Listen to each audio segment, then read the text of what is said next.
বিশেষ ব্যাচ নম্বরের 25টি ওষুধ প্রত্যাহারের নির্দেশ। তালিকা অ্যান্টিবায়োটিক থেকে শুরু করে ক্যালসিয়াম, ভিটামিন ডি রয়েছে, রিউমেটয়েড ওষুধ রয়েছে, কোষ্ঠকাঠিন্যের ওষুধও রয়েছে এই তালিকায় রয়েছে কোলেস্টেরল কমানোর ওষুধ, রক্তচাপের ওষুধ, তালিকায় কৃমির ওষুধ, ফলিক অ্যাসিড বাড়ানোর ওষুধ রয়েছে, সুগারের ওষুধ, ড্রিঙ্কার্স ল্যাকটেট রয়েছে। এমনটাই নির্দেশ দেওয়া হয়েছে ওয়েস্ট বেঙ্গল ড্রাগ কন্ট্রোলের তরফে। বিশেষ ব্যাচ নম্বরে 25টি ওষুধ প্রত্যাহারের নির্দেশ দেওয়া হয়েছে এবার ওয়েস্ট বেঙ্গল ড্রাগ কন্ট্রোলের তরফ থেকে।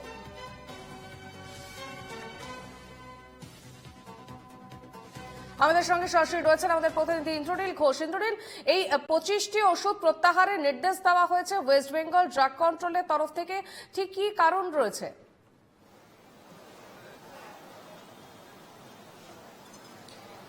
একদমই, দেখো, যেটা জানা গিয়েছে যে ওয়েস্ট বেঙ্গল ড্রাগ কন্ট্রোল যারা রয়েছে তাদের তরফ থেকে ইতিমধ্যেই একটা বিজ্ঞপ্তি জারি করে 25টি ওষুধকে তারা বন্ধ রাখার নির্দেশ দিয়েছে এবং তাদের যে প্যারামিটার, অর্থাৎ যে প্যারামিটার অনুযায়ী ওষুধগুলো তৈরি করা হয় সেই ওষুধগুলো সেই প্যারামিটারকে উত্তীর্ণ হতে পারেনি, অর্থাৎ ফেল করেছে। সেই কারণের জন্য তাদের সেই ওষুধগুলো অর্থাৎ 25টি ওষুধকে ইতিমধ্যেই বন্ধ রাখার নির্দেশ দেওয়া হয়েছে এবং সেই মর্মে একটি সার্কুলারও কিন্তু জারি করা হয়েছে।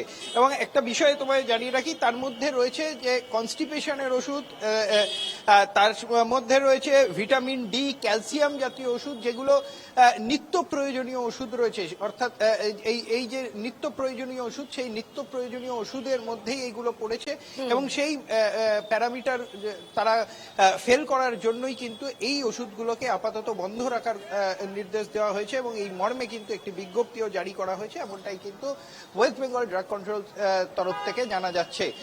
এবং এই এছাড়াও এর আগে একাধিক ওষুধকে তাদের তরফ থেকে বন্ধ করার নির্দেশ দেওয়া হয়েছিল।